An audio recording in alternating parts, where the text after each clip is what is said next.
Former President Donald Trump says he has been notified that he is a target of a DOJ investigation into efforts to overturn the 2020 presidential election. The so-called target letter is often a sign that an indictment is on the way. You may remember Trump received a similar letter ahead of being charged last month for mishandling classified documents.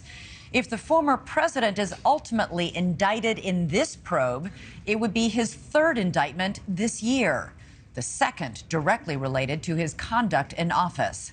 The two indictments already loom large over his run to return to the presidency, and right now he is far and away the leading contender in a very crowded field of Republican candidates. After his last two indictments, Trump's poll numbers only went up.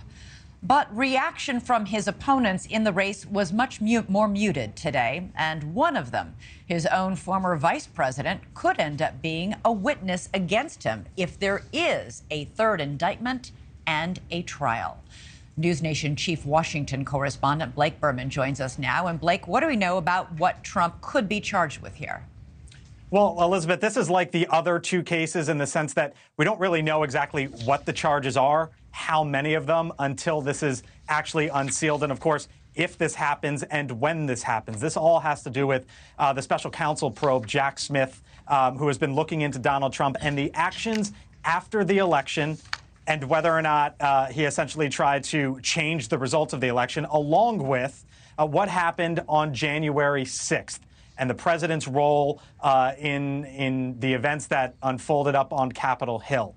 It's interesting to note, Elizabeth, that just like the last two indictments, the one in Manhattan, a totally separate case, and then the other federal indictment involving the handling of classified materials, it was Donald Trump himself who came out and broke the news and said, hey, look, an indictment is coming and I'm going to be charged. In both cases, as we know, an indictment did come and charges did follow in the upcoming days. But as we sit here right now, all we know is that Trump expects this to happen. He's been informed that he is a target from Jack Smith in the special counsel case. And as Donald Trump pointed out in his own statement today, normally when you are informed that you are a target, that means that charges and an indictment are likely coming. And in that letter, Blake, he was invited to testify before the grand jury. Any word yet from Trump or his lawyers on whether he'll take the DOJ up on that offer? Yeah, haven't heard, Elizabeth, but remember last time in the documents case, same thing. Donald Trump was given the opportunity and he chose not to in that case. So if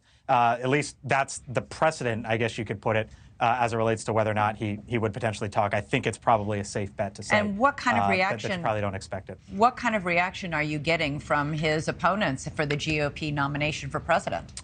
Yeah, it was interesting. I just spoke to, for example, Vivek Ramaswamy, who's running third or fourth, however you want to look at it, in the Republican primary just a little while ago. And he said, you know, look, as it relates to January 6th, he would have handled things differently. Didn't like the way that Donald Trump did things on that day. But as he sees it, there's a difference between what happened and then criminally charging someone for it. Ron DeSantis, the main competition for Donald Trump at this point, was asked about it today as well, and basically echoed a similar sentiment, saying that he wouldn't have handled himself in that manner on January 6th. But again, it's different than formally charging the president. You know, Elizabeth, Republicans have been making this argument that there is a two-tiered justice system, and that's part of the argument that we heard from Donald Trump today when he came forward and said, look, I'm expected to be indicted here in the upcoming days. Thank you for watching. Go to newsnationnow.com to find News Nation on your television provider. And don't forget to click the red subscribe button below to get more of News Nation's fact-driven, unbiased coverage.